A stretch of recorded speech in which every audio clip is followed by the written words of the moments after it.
As deadly Hurricane Irma barreled through the Caribbean this week, those places already hit are braced for a prolonged recovery.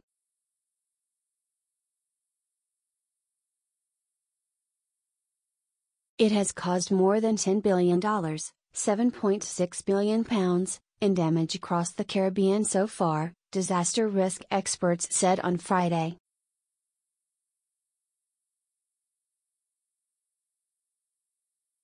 That would make it the costliest storm ever to hit the region, the Center for Disaster Management and Risk Reduction Technology said.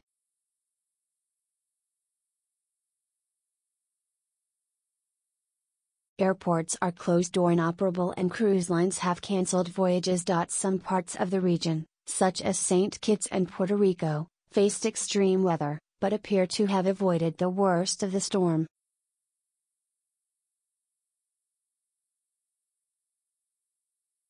But other places have been shaken to their core, the Secretary General of the Caribbean Tourism Organization, Hugh Riley, told the BBC.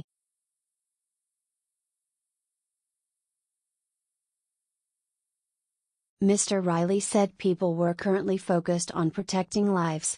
That's first and foremost.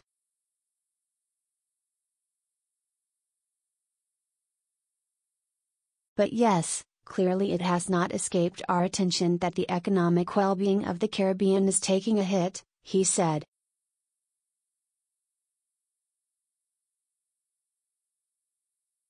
Irma is the second major storm to strike this season. Financial analysts have estimated losses from Storm Harvey, which hit Texas and the Gulf of Mexico, at $90 billion, £68 billion, including damages and lost output.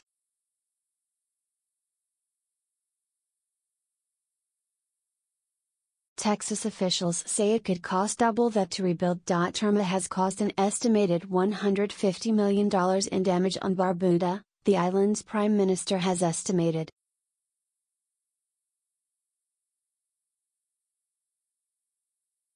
Damages on French islands are expected to exceed €200 180 million, insurer Caisse Centrale de Reassurance said.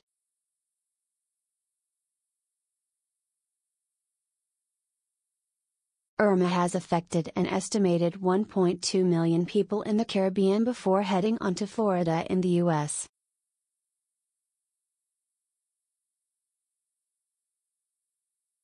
The $10 billion estimate for the Caribbean does not include damage in the Dominican Republic or Cuba, which were later in the storm's path.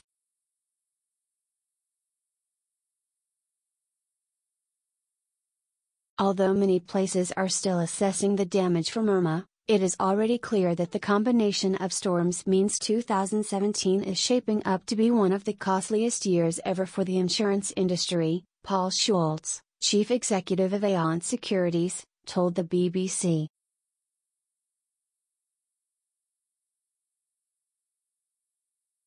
Both from an economic perspective and from an insured perspective, losses are going to be truly catastrophic, he said.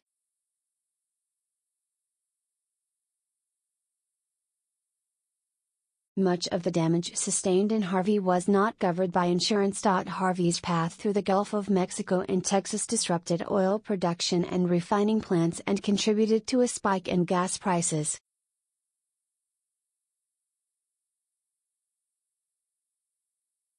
Those problems deepened in Florida this week, as families stocked up on petrol in advance of Irma.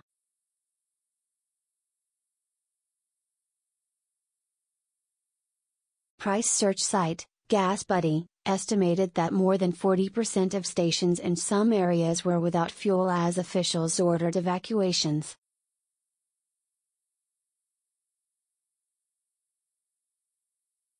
Authorities in Florida said they had received thousands of reports of price gouging, whereby sellers raise prices beyond what is considered fair, on items such as petrol and water.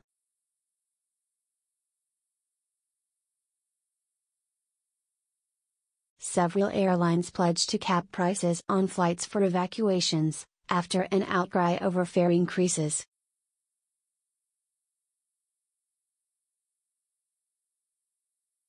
those companies were already grappling with millions in losses stemming from cancelled flights related to Harvey.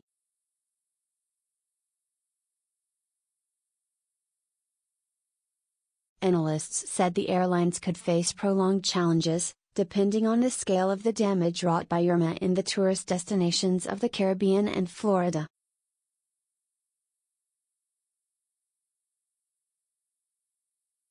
Curtailed travel to the South and to the Caribbean is likely material, analysts for the Buckingham Research Group wrote in a note.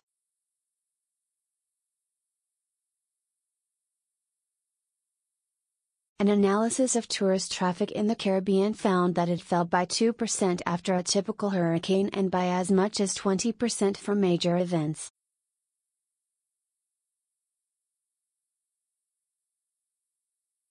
At least 2 hotels on St. Thomas in the U.S. Virgin Islands have already said they will be closed for months.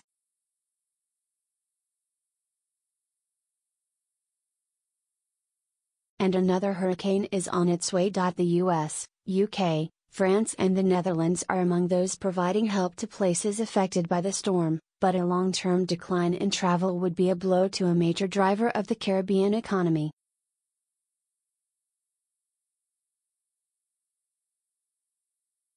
Tourism directly and indirectly contributed about 15% of Caribbean GDP last year, according to the World Trade Organization.